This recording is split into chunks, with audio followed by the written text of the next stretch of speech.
अप्रैल 2022 के इब्तदाई 2 हफ्ते मुल्की तारीख में इंतहाई सनसनीखेज रहे।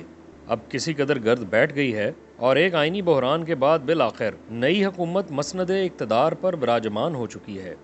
नए वज़ीर आज़म ने मुल्क की बागदौड़ संभालते ही उजलत में पहला हुक्म जारी किया कि तमाम सरकारी दफातर हफ्ते में 6 दिन काम करेंगे। गुज़िश्ता कई सालों से हफ्ते में 4.5 दिन काम और 2.5 दिन छुट्टी के मज़े लूटने वाले सरकारी मुलाजमीन पर यह हुक्मनामा यकीनन बिजली बंद कर गिरा होगा। और तो और स्टेट बैंक को भी ऐसा ही हुक्मनामा जारी करना पड़ा। शायद ये फैसला करने से कबल नई हुकूमत ने इसके असरात के हवाले से कुछ ज़्यादा सोच विचार नहीं की, क्योंकि दुनिया हफ्ते में 4 दिन काम के तजर्बात कर रही है, लेकिन हमने एक कदम पीछे की जानिब सरकाते हुए हफ्ते में 6 दिन काम करने की ठानी है। बज़ाहिर तो इस फैसले की तारीफ होनी चाहिए कि पंजाब स्पीड शहबाज शरीफ अब वज़ीर आज़म पाकिस्तान हैं और वो दफ्तर भी सुबह जल्दी पहुंच जाते हैं। तो उनकी क़यादत में सरकारी मशीनरी अगर हफ्ते में 6 दिन काम करे तो यकीनन मुल्क को भी सुबक रफ्तारी से तरक्की की मनाजिल तय करनी चाहिए। लेकिन ऐसा होगा नहीं। आगे चलकर इसकी एक नहीं कई वजूहात बताते हैं।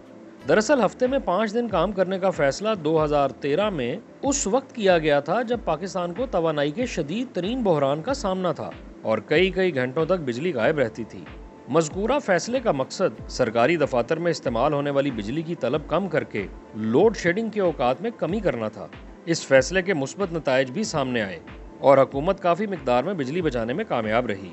कमोबेश 10 साल बाद वही कहानी दोहराई जा रही है, लेकिन अब बहुत कुछ बदल चुका है।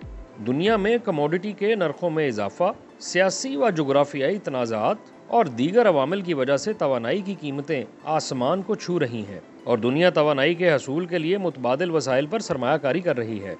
गुज़श्ता 4 सालों से इक्तसादी बहरान से नबर्द अज़मा पाकिस्तान जैसी उभरती हुई मैशत के पास ना तो वसाइल हैं और ना ही स्पॉट प्राइस पर ईंधन खरीदने की सलाहियत। इन्हीं वजूहात की बिना पर बिजली की काबिल कदर मिकदार सिस्टम से निकल चुकी है। इस वक्त मुल्क के तूलो अर्ज में बिजली की लोड शेडिंग शुरू हो चुकी है। गर्मी में इजाफे के साथ ही इसकी तलब में इजाफा होगा तो सूरत हाल मजीद बिगड़ जाएगी। ऐसे में हफ्तावार काम को 1 दिन बढ़ाने का मतलब होगा बिजली की तलब में इजाफा। सिस्टम पर बोझ के नतीजे में मुल्क भर में लोड शेडिंग मजीद कई घंटे बढ़ जाएगी।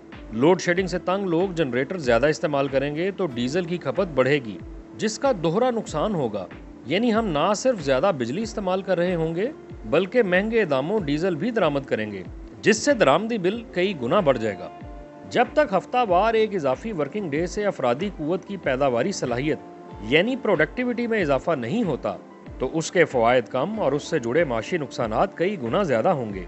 या तो इजाफी वर्किंग डे की वजह से मुल्क की अफरादी कुव्वत की पैदावारी सलाहियत में भी इजाफा हो तो हफ्ते में 1 दिन ज़्यादा काम करने में कोई कबाहत नहीं। लेकिन अगर उसी 1 दिन की वजह से माशी नुकसान ही इतना हो जाए जो इसके फ़वाइद से ज़्यादा हो तो ऐसे इजाफी वर्किंग डे का क्या फ़ायदा। मिसाल के तौर पर आजकल बैंकिंग सिस्टम ज़्यादातर डिजिटल हो चुका है, यानी आप घर बैठे हर किस्म का लेन देन कर सकते हैं और दुनिया भर में मालियाती इदारे हफ्ते में 5 दिन ही खुलते हैं। ऐसे में आप छठे दिन बैंक खोलकर कौन सा तीर मार लेंगे। ट्रांसपोर्ट सेक्टर को ले लें। इजाफी वर्किंग डे की वजह से ट्रांसपोर्ट सेक्टर में ईंधन की खपत बढ़ेगी और महीने में 4 इजाफी वर्किंग डेज की वजह से पेट्रोल की तलब में माहाना 10% इजाफा हो जाएगा, जिससे मुल्क का पेट्रोलियम इंपोर्ट बिल ऊपर जाएगा और नतीजा करंट अकाउंट खसारे की सूरत में निकलेगा। ये बात ज़रा एदादो शुमार से समझाते हैं। रवां माली साल के इब्तदाई 8 माह के दौरान पाकिस्तान का पेट्रोलियम इंपोर्ट बिल $9 अरब रहा, जो आलमी मंडी में तेल की मौजूदा कीमतें बरकरार रहने की सूरत में साल के आखिर तक तकरीबन $13.5 अरब तक जा सकता है। लेकिन अगर साल के बकिया 4 महीनों में माहाना 4 इजाफी वर्किंग डेज शामिल कर लिए जाएं तो पेट्रोल की इजाफी खपत के बायस पेट्रोलियम इंपोर्ट बिल में माहाना $35 करोड़ जबकि सालाना $1 अरब 40 करोड़ का इजाफा हो जाएगा और करंट अकाउंट खसारा भी उसी हिसाब से बढ़ जाएगा। इसी बात को एक और जाविये से भी समझिए। पेट्रोल पर हुकूमती सब्सिडी की वजह से सरकारी खजाने को रोजाना $3 अरब का नुकसान हो रहा है। ऐसे में अगर हफ्तावार वर्किंग डे का इजाफा होता है और पेट्रोल की खपत बढ़ जाती है तो सब्सिडी की सूरत में होने वाला नुकसान मजीद बढ़ जाएगा। दुनिया भर की मैशतें पैदावारी सलाहियत को मुतासिर किए बगैर तवानाई की तलब को कम करने के लिए पॉलिसियाँ मुतारिफ करवा रही हैं, लेकिन पाकिस्तान में उल्टी गंगा बह रही है। यहाँ सरकारी पॉलिसियाँ पैदावारी सलाहियत मुतासिर करने के साथ साथ माशी नुकसान का सबब भी बन रही हैं।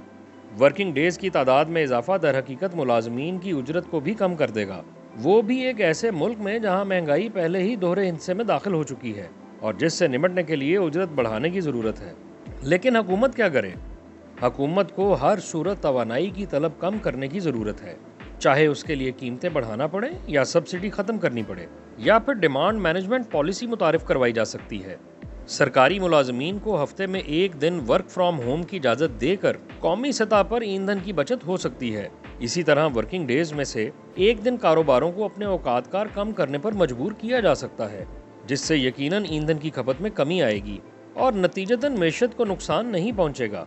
लेकिन हमारा अलमिया ये है कि हुकूमतें पॉलिसी साजी करते हुए गैर इरादी नताइज पर गौर कम ही करती हैं और फिर हमारे यहाँ पॉलिसियाँ बनती ही कब हैं, बस शख्सियात की पसंद नापसंद चलती है।